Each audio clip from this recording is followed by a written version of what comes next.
And on our last full day there, in the morning, we turned on the news and Yahel was coming home. So we went to the Western Wall to pray, and I knew there's something going to happen. So David and I prayed on one side, the girls prayed on the other side, and then as we're leaving, there's a wall heading out to a gate.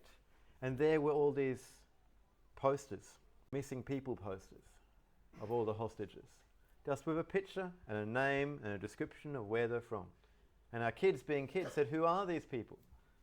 And so we began to describe, this is a mother, this is a grandfather, this is an uncle, an auntie who's been taken by bad people.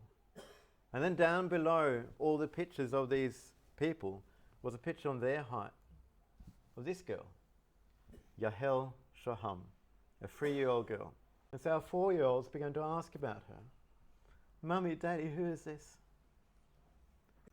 And so we couldn't really talk much, we just prayed. So, "Lord, please have mercy.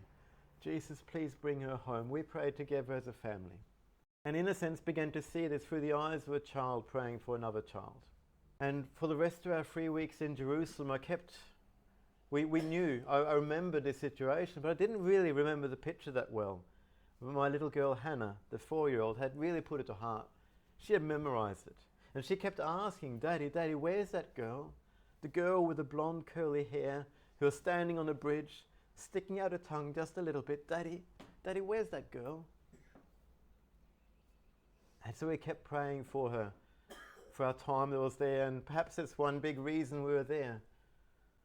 Because at the very end of our time, as the 3 weeks drew to an end, some hostages were beginning to be exchanged, released. And on our last full day there, in the morning, we turned on the news and Yahel was coming home. Yahel came home. We believe in a God who restores families. We believe in a God who understands the pain of broken families. I grew up in a broken home. And it's been a journey for me since then to find restoration through Jesus. That He can restore what the enemy's been out to steal, kill and destroy in my life.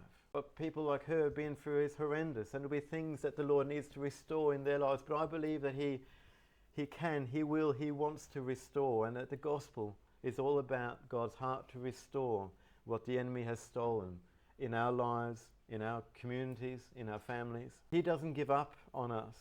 He doesn't give up. And He keeps on working to bring about His purpose.